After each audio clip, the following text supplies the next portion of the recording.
আসসালামু আলাইকুম প্রিয় দর্শক। দেখেন, মিরাজ আফ্রিদি ভাইয়ের আসলে এই ছবিটা দেখেন।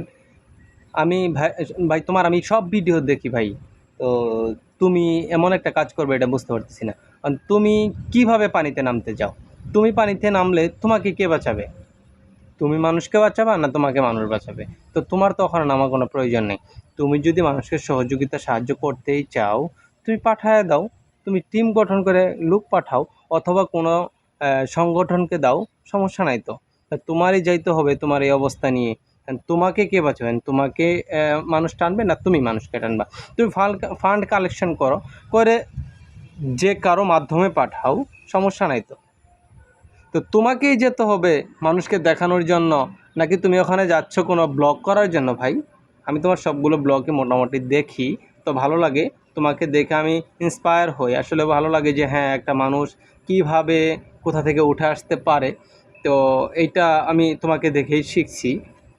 তো আমি তোমাকে শ্রদ্ধা করি, কারণ হচ্ছে আমি তোমার কাছ থেকে অনেক কিছু মানে তোমার অনেক কিছু দেখে আমি উৎসাহ পাই আসলে কাজ করতে।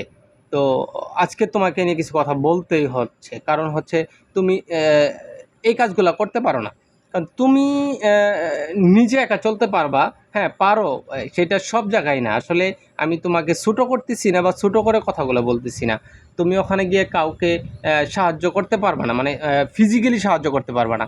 তুমি মানুষকে আর্থিক সহযোগিতা করতে পারবা, তুমি মানুষকে খাদ্য বস্ত্র দিয়ে সহযোগিতা করতে পারো। তুমি কোনো প্ল্যাটফর্মের মাধ্যমে পাঠাইতে পারো, সমস্যা নাই। ভাই আমার কথায় কোনো মন খারাপ করবা না। আমি তোমাকে উদ্দেশ্য করে আসলে এভাবে কষ্ট দেওয়ার জন্য ভিডিওটা বানাচ্ছি না। আমি তোমাকে জাস্ট বোঝার জন্য, একটু তোমাকে জানার জন্য, হয়তোবা তোমার আশেপাশে যারা আছে তোমাকে এই কথাগুলো তারা বলে নাই, বা বললে হয়তোবা তুমি যাইতা না। তুমি যেভাবে, হ্যাঁ দেখলাম আলহামদুলিল্লাহ তুমি অনেক ত্রাণ পাঠাচ্ছ, এটা দেখে আমার খুব ভালো লাগছে। এটা তুমি চালিয়ে যাও ভাই। তো ওখানে তোমার না যাওয়াটাই ভালো। তো তুমি ওখানে যাইতে পারো, তো পানিতে না নামলেও চলে তোমার। ধন্যবাদ ভাই, ভালো থাকো।